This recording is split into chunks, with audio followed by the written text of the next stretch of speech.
দুহিতাৰ গৰ্ভত সন্তানে থিতাপি ল'লে, অথচ ইমানবাৰ বমি কৰাৰ পাছতো তহঁতৰ সন্দেহ নহ'লনে? ইমান অসাৱধান তই কেতিয়াৰ পৰা হলি মৰমী? তই নিজেই দুটা সন্তানৰ মাতৃ, অথচ তই নিজেই গম নাপালিনে যে তোৰ জীয়েৰ মাক হ'বলৈ ওলাইছে? নাপালোঁ বাইদেউ, মই একো গম নাপালোঁ। দুহিতাৰ শাৰীৰিক অৱয়ৱৰ তই একো সাল সলনি দেখা নাছিলিনে, নে তই মনেই কৰা নাছিলি? মই সেইবোৰ একো মনেই কৰা নাছিলোঁ বাইদেউ। তই মাকজনী হৈ ইমান ডাঙৰ ভুল এটা কেনেকৈ কৰিলি? সেই ভুল মোৰ অজ্ঞাতে হ'ল বাইদেউ। কিন্তু হ'ল কেনেকৈ? আৰু দুহিতাই এনেকুৱা এটা কাম কৰিবলৈ পালে কেনেকৈ? নাজানো। ক'ত হ'ল এইবোৰ? নিৰুপমা খুৰীৰ ঘৰত। কিন্তু হ'বলৈ পালে কেনেকৈ? সেয়াও নাজানো। তই নাজানো বুলি ক'লে কেনেকৈ হ'ব? কাৰণ অকল মই নহয়, দুহিতাই সেই কথা নাজানে। মানে দুহিতাৰ শিৱমৰ লগত ক'ত কেনেদৰে সম্পৰ্ক হৈছিল সেই কথা দুহিতাইও নাজানে।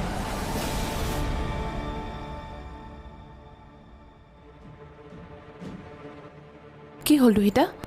অথনিৰ পৰা বিচনাতে পৰি আছ যে? যাচোন ভনীৰক স্কুলৰ পৰা লৈ আহগে। বিচনাৰ পৰা উঠিবলৈ মনেই যোৱা নাই। আজিকালি কি হৈছে জানো, ইমান ভাগৰ ভাগৰ লাগি থাকে। শুলে শুয়ে থাকিব মন যায়, একো কাম কৰিব মন নাযায়। কিয় নাজানো, কিবা অৱস লাগি থাকে। তইতো আগতে এনেকুৱা নাছিলি, তেনেহ'লে তোৰ এতিয়া এলাহ ভাৱটো ক'ৰ পৰা আহিলে? জানো আৰু দেই। হ'ব দিয়া মা, আৰু এলাহ নকৰোঁ। ভণ্টিক স্কুলৰ পৰা লৈ আনো।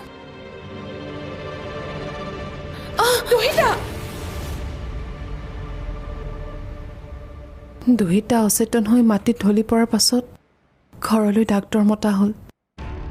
ঘৰলৈ ডাক্তৰ অহাৰ পাছতহে আমি গম পালোঁ যে দুহিতা গৰ্ভৱতী। তাই গৰ্ভত শিৱমৰ সন্তান আছে। তাৰমানে তাই তেতিয়াহে গম পালে? সেইদিনা নিশা বতৰ বেছিকৈ বেয়া হোৱাৰ বাবে দুহিতা ঘৰলৈ উভতি আহিব নোৱাৰি নিৰুপমা খুৰীহঁতৰ ঘৰতে থাকিব লগা হ'ল। আৰু ৰাতি কেতিয়া তাই শিৱমৰ ৰুমলৈ গ'ল, সিহঁতৰ মাজত দৈহিক সম্পৰ্ক হ'ল আৰু তাইক গৰ্ভৱতী হ'ল, সেই কথা দুহিতাই আজি পৰ্যন্ত গম নাপালে বাইদেউ। কি?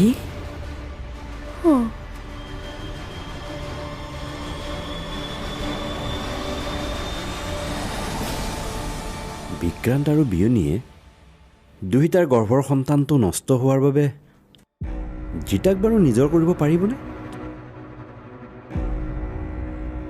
নে তেজৰ সম্পৰ্ক নথকাৰ বাবে জিতাক তেওঁলোকে এলাগী কৰিব? দুহিতাৰ অতীতৰ বাবে তাইকো অপযোগ দিব নেকি?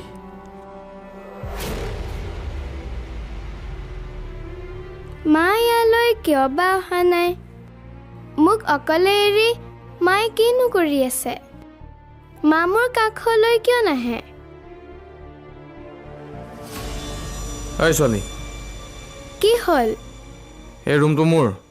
ইয়াত কি কৰি আছ তই? এইটো মোৰ ৰুম। তোৰ কি দেউতাৰে বনাইছে নেকি হা? নে এই ৰুমটোৰ প্ৰপাৰ্টি তোৰ মায়ে কিনিছে? অ' মা চোৱাচোন, এই বেয়া মানুহটো আহিছে।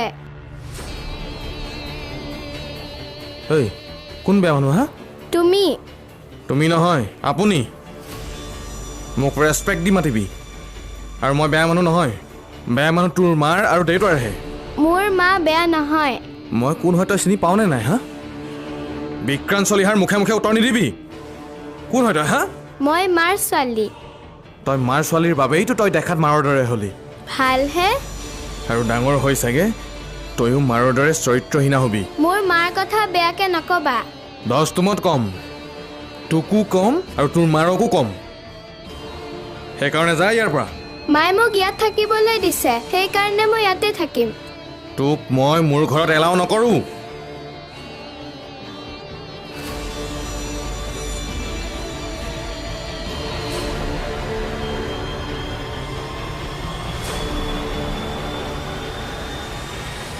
তুমি চৰিত্ৰহীনা বুলি মই সপোনতো ভবা নাছিলো। তেনেকৈ নক'বচোন মা। কমেই। মা, মই জানি বুজি একো কৰা নাই। তুমি একো নজনাকৈয়ে এজন পুৰুষৰ লগত শাৰীৰিক সম্পৰ্ক স্থাপন কৰি তোমাৰ গৰ্ভত সন্তানে স্থিতি ল'ব নোৱাৰিলেহেঁতেন। মা ময়ো নাজানো এয়া কেনেকৈ হ'ল। এয়া তোমাৰ সংস্কাৰৰ দোষৰ বাবে হ'ল। মা বিশ্বাসঘাতকতা কৰিলা তুমি মোৰ বিশ্বাসৰ লগত। তোমাক ভাল চৰিত্ৰবান বোৱাৰী বুলি ভাবিছিলোঁ, মৰম কৰি তোমাক ছোৱালীৰ স্থান দিছিলোঁ, কিন্তু তুমি চৰিত্ৰহীনাহে ওলালা। তোমাৰ ইমান লেতেৰা চৰিত্ৰ। মা এইজনীও ডাঙৰ হৈ মাকৰ দৰেই হ'ব। সেইকাৰণে মাক জীয়েক তোমালোক দুয়োজনী ইয়াৰ পৰা ওলাই যোৱা। চৰিত্ৰহীনা নাৰী বিক্ৰান্ত চলিহাৰ ঘৰত থাকিব নোৱাৰে। মা চোৱা, এই বেয়া মানুহটোৱে মোক ইমান খং কৰিছে। এই চুপ থাক তই।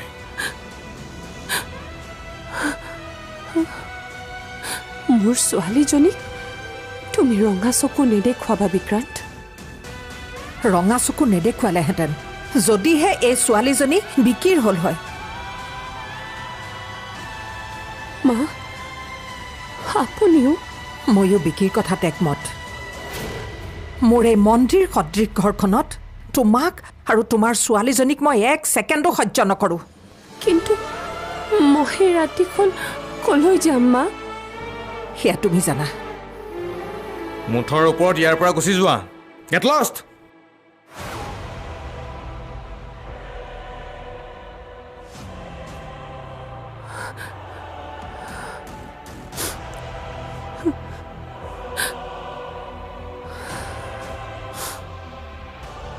মোক আজি অন্তত ৰাতিটো মোৰ কাৰণে নহ'লেও মোৰ ছোৱালীজনীৰ কাৰণে থাকিবলৈ দিয়ক।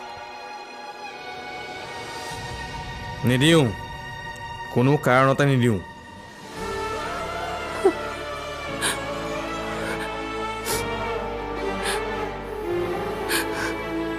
মা ব'লা আমি যাওঁগৈ।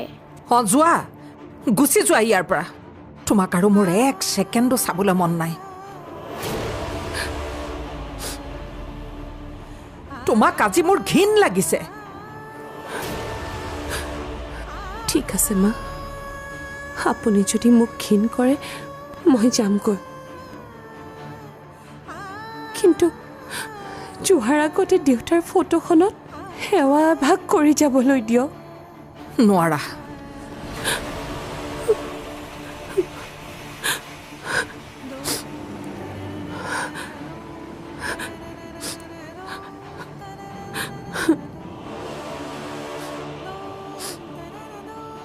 মা কি হ'ল? যোৱাৰ সময়ত আপুনি মোক আশীৰ্বাদ কৰিবনে, যাতে মোৰ ছোৱালীজনীক মই ডাঙৰ কৰি মানুহ কৰিব পাৰোঁ?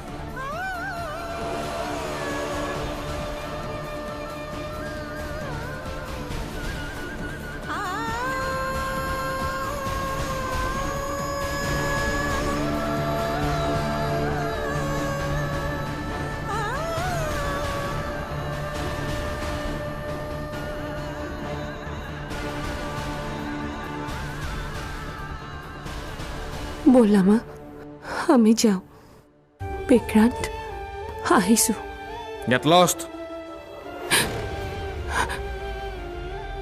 আইতা আমি যাওঁ। যোৱা। কোনোদিন আৰু আমাৰ ঘৰৰ পদূলি নগচিকিবা। ব'লা মা। জীৱনৰে কথা আকলোৱা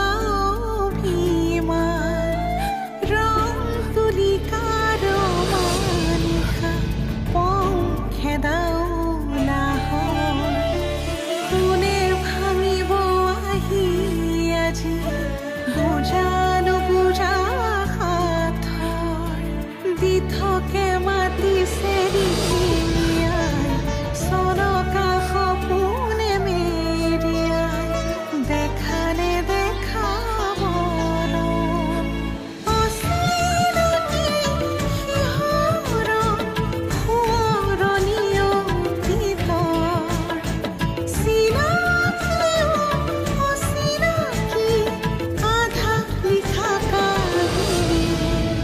পেহী আৰু আইতা ইমান ভাল, ইমান মৰমীয়াল, তাৰপিছতো বাৰু মায়ে আইতাহঁতক কিয় ইমান বেয়া পায়?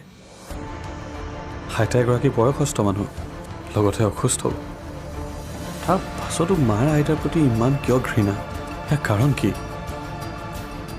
মই কথাটো জানিব লাগিব। মায়ে দেউতাহঁতৰ পৰিয়ালটোক কিয় ইমান বেয়া পায় সেইটো মই উলিয়াব লাগিব।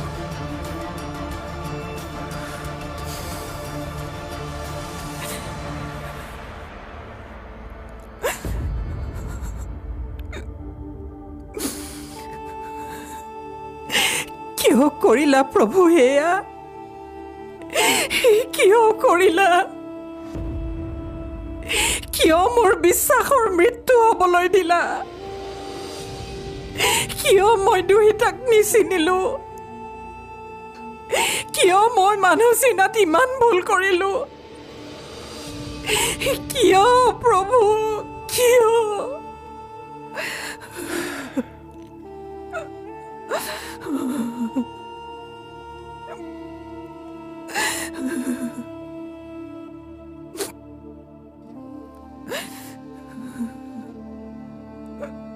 নাকান্দিবা মা। তুমি দুহিতাৰ দৰে কেৰেক্টাৰলেছ এজনীৰ কাৰণে চকু পানীবোৰ নষ্ট নকৰিবা। বিকি, হঠাৎ এইবোৰ কি হৈ গ'ল? হঠাৎ একো হোৱা নাই মা। এইবোৰ কাণ্ডত দুহিতাৰ আগৰ, তাই আগৰ পৰাই কেৰেক্টাৰলেছ। তাই কেৰেক্টাৰলেছ হোৱাৰ পিছতো আমাৰ লগত ইমান দিনে অভিনয় কৰি আছিলে, আৰু তাই সেই অভিনয় আজি আমাৰ চকুৰ সন্মুখলৈ আহিলে। মৰমৰ প্ৰতিদান সেয়াহে দিব লাগেনে? তাই তোমাৰ মৰম কি বুজি পাব? তাই দেখোন মোৰ মৰমেই বুজি নাপালে।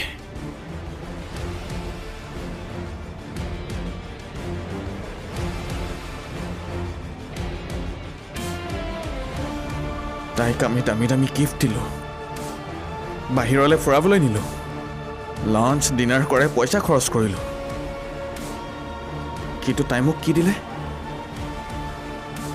তাই মোৰ লগত চিট কৰিলে, এই বিক্ৰান্ত চলিহাৰ লগত গেম খেলিলে। সেইকাৰণেতো তাইক মই ঘৰৰ পৰা উলিয়াই পঠিয়ালোঁ।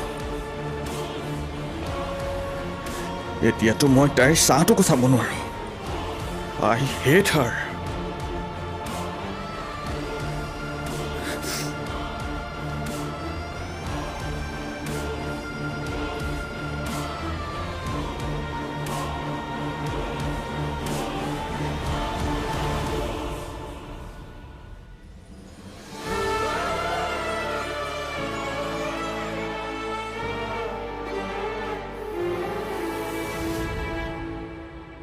তোমাক মই বহুত ভাল পাওঁ দুহিতা, সেইকাৰণে মই তোমাক সদায় কাষত ৰাখিম। ময়ো সদায় তোমাৰ কাষতেই থাকিম। জানা দুহিতা, মই তোমাৰ কাৰণে এটা প্লেন কৰিছোঁ। খুব সোনকালে মই তোমাক বাহিৰলৈ ফুৰাবলৈ লৈ যাম। ক'লৈ? সেইটো এতিয়াই নকওঁ, ছাৰপ্ৰাইজ। কাৰণ মই ছাৰপ্ৰাইজ দি ভাল পাওঁ। আৰু আজি মই তোমাক ডিনাৰ কৰাবলৈ বাহিৰলৈ লৈ যাম। ভাল ড্ৰেছ এযোৰ কৰিবা, আৰু আজি ৰান্ধিবলৈ একো দৰকাৰ নাই। কিন্তু কোনো কিন্তু নাই। তুমি মোৰ ৱাইফ, মোৰ লাইফ পাৰ্টনাৰ, চ' তোমাৰ ৰেছপনচিবিলিটিজ মোৰ। আৰু মই তোমাক কোনো দিন কেতিয়াও একো বস্তুৰ অভাৱ হ'বলৈ নিদিওঁ। মাত্ৰ তুমি মোৰ এগেইনষ্টত নাযাবা। মোৰ খং উঠা কামো কেতিয়াও নকৰিবা, আৰু মই বেয়া পোৱা কাম একদম নকৰিবা। ঠিক আছে, হ'ব বাৰু। মই তোমাক সকলো দিম, কিন্তু তাৰ বিনিময়ত তুমি মোক ৰেছপেক্ট দিব লাগিব, মোক ট্ৰাষ্ট কৰিব লাগিব, আৰু মই যি কওঁ, যেনেকৈ কওঁ তাক বিশ্বাস কৰি হয়ভৰ দিব লাগিব।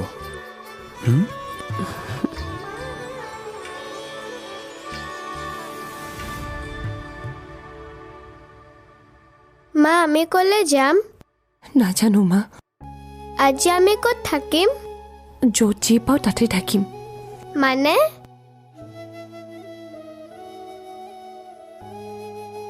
মানে এতিয়া আমি ভাড়াঘৰ বিচাৰিম। য'তেই ভাড়া ঘৰ পাওঁ আমি তাতেই থাকিম মা। কিন্তু ইমান ৰাতি আমি জানো থাকিবলৈ জেগা পাম?